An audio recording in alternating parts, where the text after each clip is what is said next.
The Lord be with you. And with your spirit. A reading from the Holy Gospel according to Luke. Glory to you, Lord. That very day, the first day of the week, 2 of Jesus' disciples were going to a village 7 miles from Jerusalem called Emmaus. And they were conversing about all the things that had occurred. And it happened that while they were conversing and debating, Jesus himself drew near and walked with them. But their eyes were prevented from recognizing him.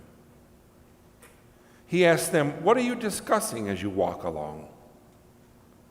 They stopped, looking downcast. One of them, named Clopas, said to him in reply, "Are you the only visitor to Jerusalem who does not know of the things that have taken place there in these days?" And he replied to them, "What sort of things?" They said to him, "The things that happened to Jesus the Nazarene, who was a prophet, mighty in deed and word, before God and all the people. How our chief priests and rulers both handed him over to a sentence of death and crucified him. But we were hoping that he would be the one to redeem Israel. And besides all this, it is now the 3rd day since this took place. Some women from our group, however, have astounded us. They were at the tomb early in the morning and did not find his body. They came back and reported that they had indeed seen a vision of angels who announced that he was alive.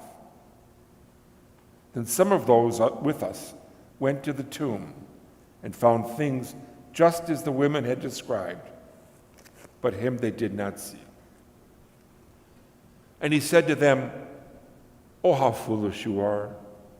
How slow of heart to believe all that the prophets spoke. Was it not necessary that the Christ should suffer these things and enter into his glory?" Then, beginning with Moses and all the prophets, he interpreted to them what referred to him in all the scriptures. As they approached the village to which they were going, he gave the impression that he was going on farther. But they urged him, "Stay with us, for it is nearly evening and the day is almost over." So he went in to stay with them. And it happened that while he was with them at table, he took bread, said the blessing, broke it, and gave it to them. With that, their eyes were opened and they recognized him, but he vanished from their sight. Then they said to each other, "Were not our hearts burning within us while he spoke to us on the way and opened the scriptures to us?"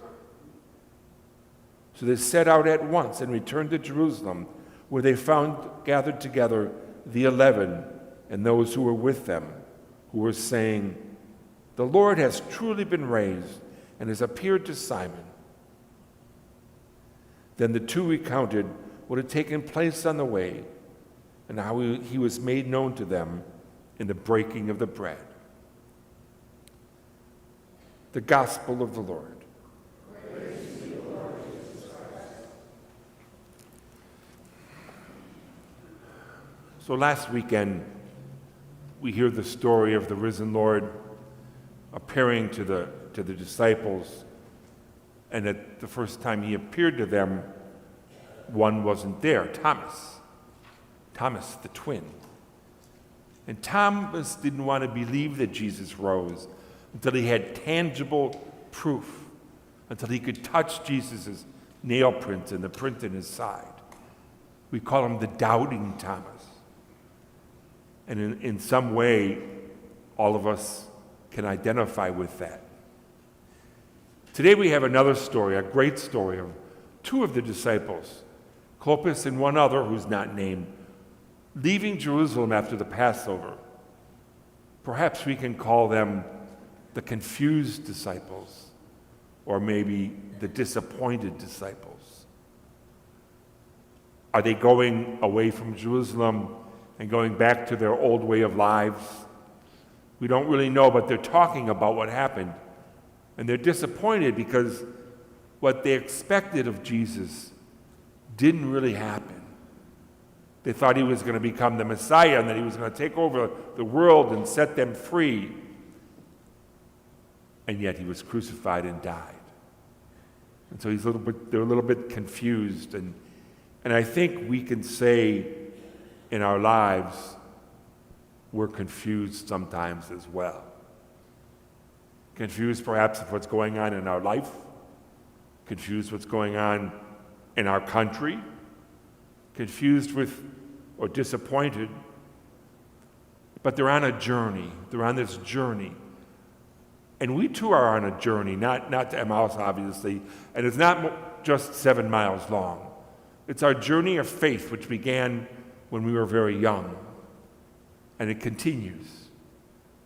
And just like Thomas had the other disciples with him, and just like Clopas had another disciple with him, we too have people on our journey, which is very important for us. We sustain one another. We're there for one another. We can talk about things to one another on this journey of life and this journey of faith. And those are gifts, those are people that God puts there for a special reason. And whether you have 1 or 2 or 11 or hundreds of people in your life on your journey, especially your faith journey, they're so very important. And then here appears Jesus, another companion who's walking with them on their journey. But at first they don't recognize who it is. And we too have that companion on our journey who is walking with us and perhaps explaining things to us and perhaps trying to open our eyes even more and open our hearts even more. And perhaps because we're confused or disappointed, we don't realize that Jesus is on our journey as well. He's on our journey of faith and our journey of life. Open your eyes. Open your hearts. These 2 disciples on the road to Emmaus were so happy, their hearts were burning when finally they realized that it was Jesus. That everything he was explaining to them, they realized now had come true. And as I said at the beginning of Mass, sometimes the burning in our hearts, the faith in our heart, is sometimes dwindled. Even there in this wonderful season of Easter, especially in our daily lives when things aren't going well. You know, in our journeys of life, we have so many surprises. Some good surprises, some not good surprises.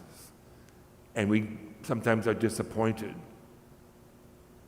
But Jesus is there, sustaining us and supporting us and explaining to us if we would just listen a little more closely and carefully. If we would just follow him a little bit more closely and carefully. When they finally realized it was him, it was in the breaking of the bread. It was here at the Eucharist when Jesus makes things obvious to us. It is here at the Eucharist when we celebrate together with the other companions on our journey. It is here at the Eucharist when Jesus shows us who he is and how he supports us and loves us. So let our hearts continue to be burning for what Jesus is telling us. Continue to be burning for Jesus, who's walking as a companion on our journey. Realize that he's there. Realize that he's walking with us, that he cares for us. It's so very important in this crazy world that we live. We have to realize that. We have to have that to ensure us to support us, to let us know that it's okay, that we can keep going forward. I would also like to ask you a favor. Say a prayer for Pope Leo, please.